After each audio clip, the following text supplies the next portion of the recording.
I hope you're ready to try something new because today we are going to make blueberry crumb bars for the first time. Well, at least it's my first time. If it's not your first time, then you'll probably be better than I am. This recipe comes to us from Brown-Eyed Baker. That's me! I will link her website and the recipe below. So if you don't want to hear me talk about this, you can just click on the link and skip this whole thing. But please don't. I'd really like it if you stayed. So Brown-Eyed Baker gives us fair warning that you will continue to cut just a little piece until half the pan is gone. That's how good these are going to be. At least we hope. So let's get started and see if they live up to that raving review. For the crumb, which will be the base and the topping, you will need 3 cups of all-purpose flour, 1 cup of sugar, 1 teaspoon of baking powder, 1/4 teaspoon of salt, 1 cup of cold butter cubed. As you can see, I have already cubed my 1 cup of butter and it's been in the freezer for a couple of hours, and 1 egg. For the blueberry filling, you will need blueberries, lots of blueberries, 4 cups to be exact, half a cup of sugar, 4 teaspoons of cornstarch, and the juice of 1 lemon.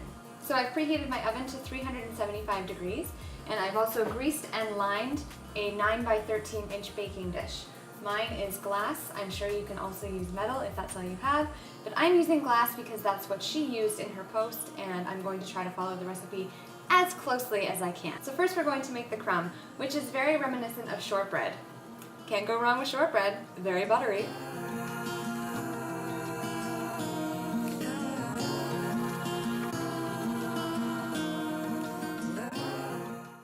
I've added my flour, sugar, baking powder, and salt to a mixing bowl, and I'm just going to give that a quick whisk. Now I'm going to grab my cubed butter and I'm going to add it to the mix and make sure that the butter is fully coated with the flour mixture before using 2 knives to cut it.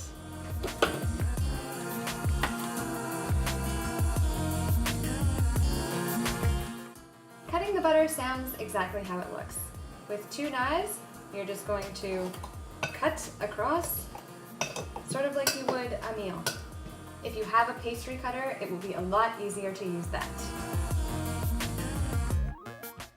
The reason you want to use utensils and not your hands is because you want to keep the butter as cold as you can.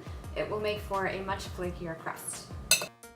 I'm using this cutting technique because this is what was called for in the recipe, but usually my favorite way to cut in cold butter is to just stick 2 sticks of butter, 1 cup, for this recipe anyway, into the freezer for a couple of hours so that it's cold, and then take it out and grab a cheese grater and just grate the butter in. It is so easy.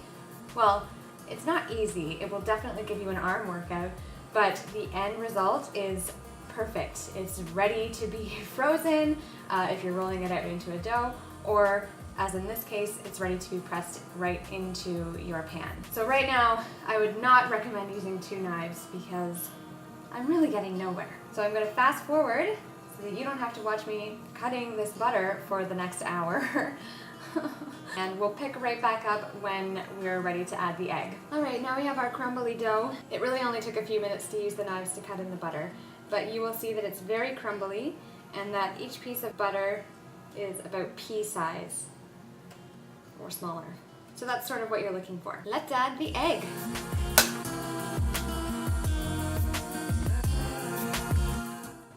I should have used a bigger bowl. Now we're going to press half of the crumb mixture into our greased baking pan.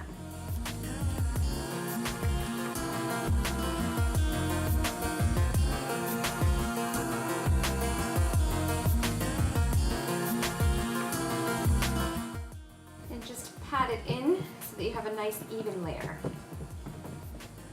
Now we'll just set this aside. Now it's time to make the filling.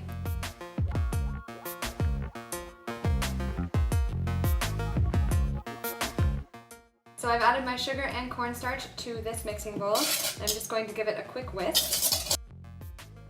And I'm just going to squeeze in my lemon using my fingers to stop any seeds from going into the bowl.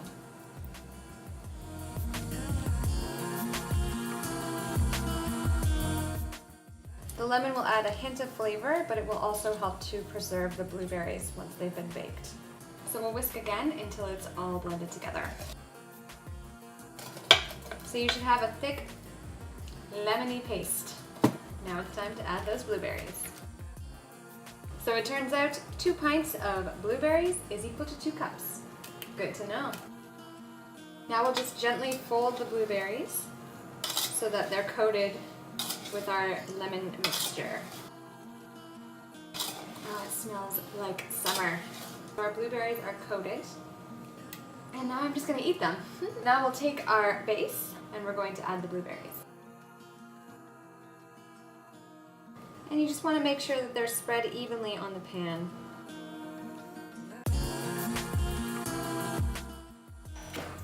Like so. Now we're going to take the remaining crumble.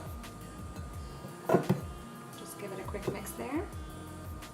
And we're going to spread it over top. Don't worry if you spill some over the edge. Just something to clean up while you're waiting for the bars to bake. The recipe says to bake for 45 to 50 minutes or until the top is golden.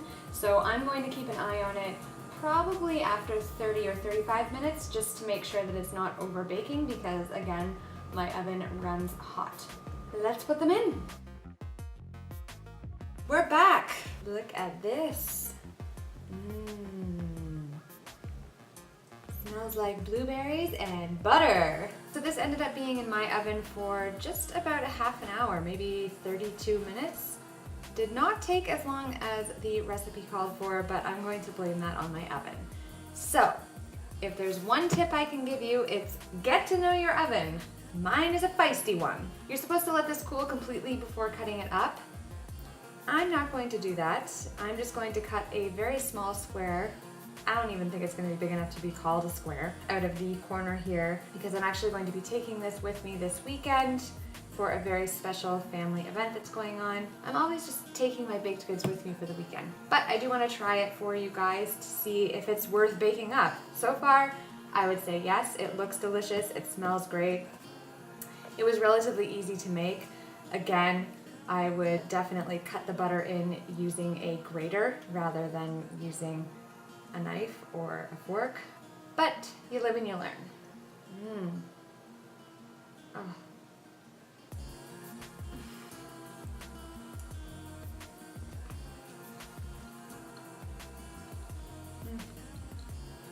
Not a hint of chocolate in this and I would eat it.